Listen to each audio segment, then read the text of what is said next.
Salam Kamir, kekaguman ilahi mengarah pada iman dan rahmat. Saudara-saudari yang terkasih, saya membawa bawang merah. Ini terkenal di Brebes, ini bawang petani-petani bawang merah. Dia semacam pertanian bawang merah yang pusatnya kalau di Brebes. Nah, tetapi kalau kita pegang bawang merah ini baunya kemana-mana. Kita pasti akan dari jauh sudah kelihatan atau sudah kecium baunya. Baunya seperti itu. Dan kemudian orang-orang pasti akan mengenali kita habis bersentuhan dengan bawang merah karena baunya menyengat dan tidak enak.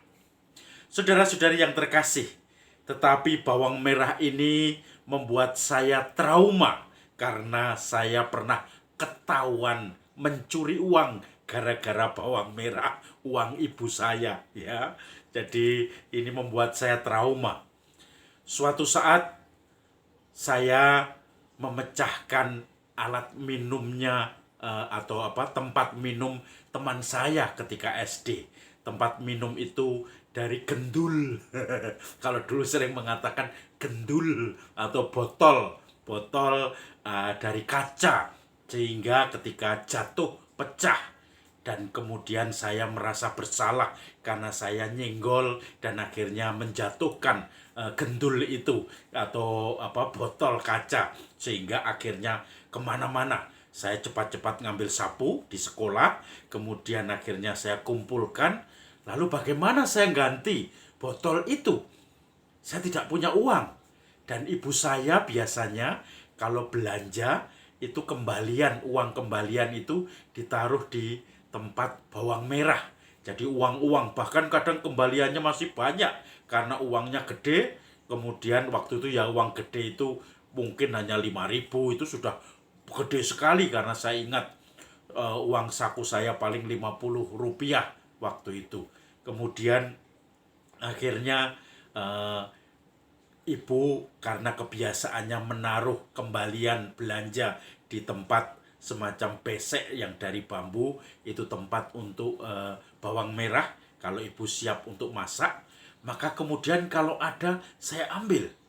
Kemudian kalau ada lagi saya ambil supaya saya bisa membeli tempat botol minum untuk mengganti teman saya tadi. Karena saya takut kalau saya minta uang ke ibu saya. Tetapi suatu saat ibu saya mungkin masih ingat kalau ada kembalian yang agak banyak. Kemudian saya ambil. Kemudian saya pikir ini cukup. Ternyata ibu saya ingat. Lalu pada dikumpulkan, saya tiba-tiba ditarik tangannya, kemudian dibaui. Oh, ternyata tangan saya bau bawang merah atau berambang. Dan kemudian langsung, kamu ambil uangnya ibu ya?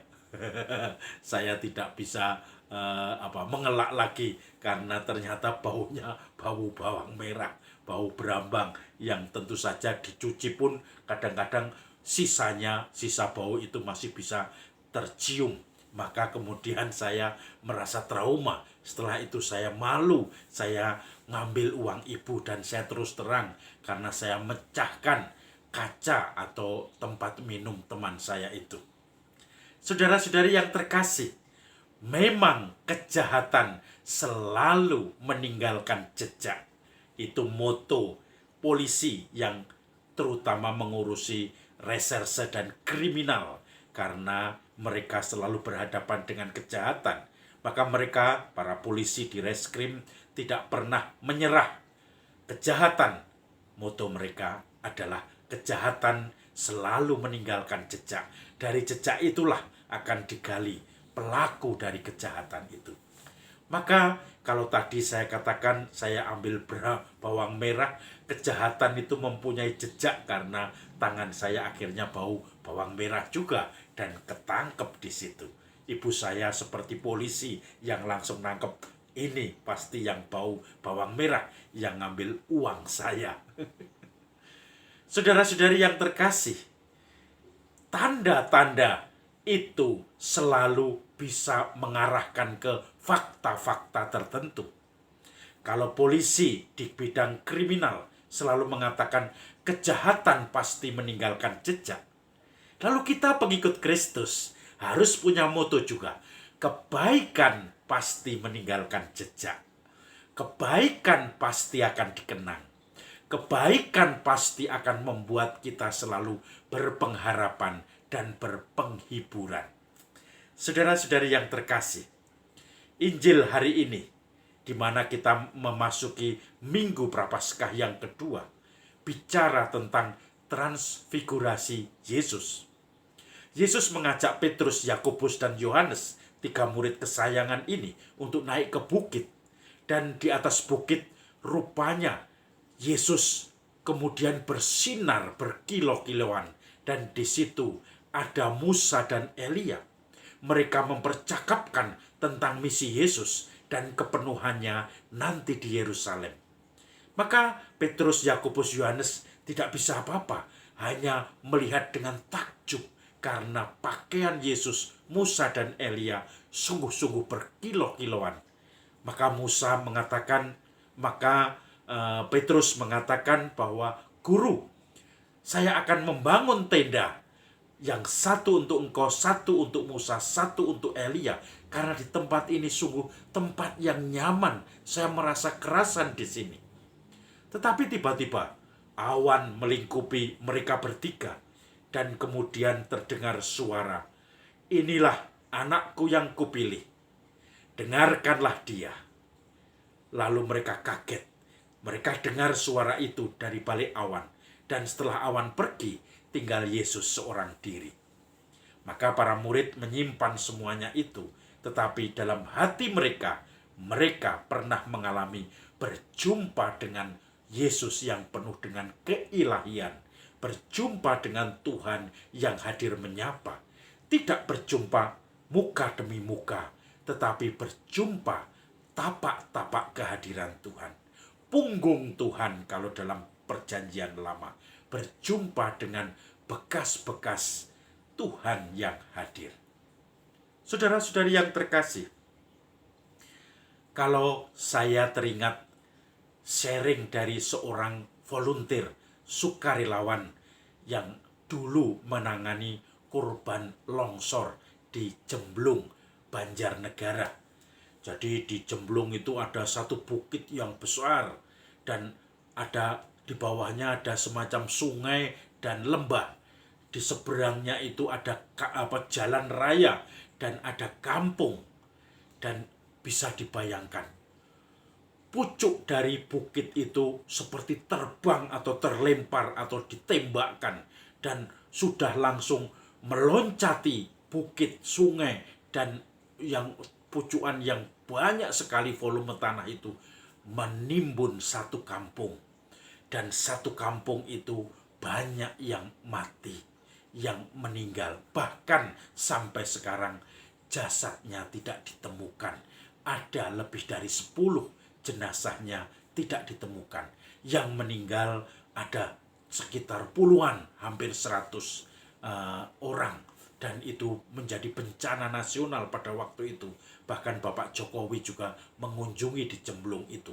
Semua menjadi mes, atau mes itu becek, air hujan, tanah di mana-mana.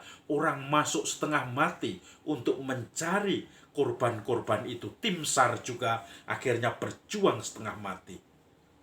Ada tim SAR yang sharing. Mereka kerja sampai malam karena mengejar korban-korban. Siapa tahu masih ada yang hidup. Maka mereka dalam kondisi basah, kondisi penuh dengan lumpur di malam hari. Mereka terus bekerja dengan lampu-lampu minyak yang ada di situ. Ketika mereka istirahat capek, tentu saja di tengah lumpur yang penuh dengan jebakan-jebakan untuk bisa jalan lagi karena lumpurnya pasti jeblos ke situ. Tiba-tiba ada seorang ibu-ibu tua atau nenek-nenek datang dengan lampu juga. Dia membawa termos yang isinya kopi. Lalu nenek itu menuangkan kopi ke dalam gelas-gelas untuk para volunteer tadi, menyapa dan ngobrol sebentar walaupun tidak banyak, tetapi intinya menawarkan kopi. Maka volunteer tadi senang karena mendapatkan kopi panas, anget di tengah-tengah basah dan hujan pada waktu itu. Mereka menikmati itu. Tidak begitu lama si nenek tadi pergi. Dan apa yang terjadi? Volunteer-volunteer yang kebanyakan anak muda tadi mulai berpikir, mulai ngobrol satu dengan yang lain. Bukankah kita jalan ke sini saja setengah mati dengan sepatu bot seperti ini? Bukankah kita membawa barang juga setengah mati? Tetapi nenek tadi dengan santai dia datang ke sini. Padahal ini seperti di tengah-tengah lumpur yang orang datang ke situ juga susah. Anak muda pun susah. Ini nenek-nenek tua datang membawa kopi dan kemudian pergi dengan santai tanpa ada keluhan, tanpa ada kesulitan. Mereka baru mulai sadar siapa nenek tadi. Tetapi kopi-kopinya sudah habis mereka minum.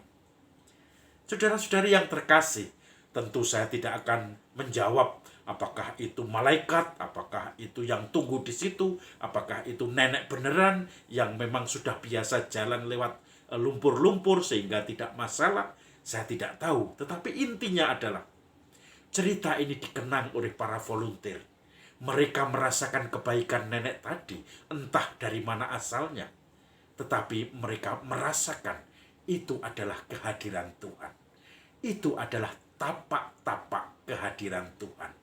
Itu adalah tanda atau jejak Tuhan yang hadir.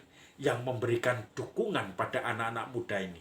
Yang memberikan support, penghiburan. Sehingga anak-anak muda ini merasakan Tuhan menyertai mereka.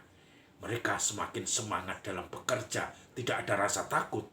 Dan kemudian mereka merasakan ini sungguh-sungguh penghiburan. Pengalaman ini seperti Petrus, Yakobus, Yohanes tidak akan mereka lupakan sampai mereka dipanggil Tuhan. Dan mereka selalu mensyukuri semua. Tuhan hadir ketika mereka bekerja untuk orang lain. Bekerja sebagai volunteer, sukarelawan untuk menemukan mayat-mayat atau mungkin ada keluarga yang masih hidup yang tertimbun tanah di situ. Maka saudara-saudari yang terkasih, kebaikan akan meninggalkan jejak.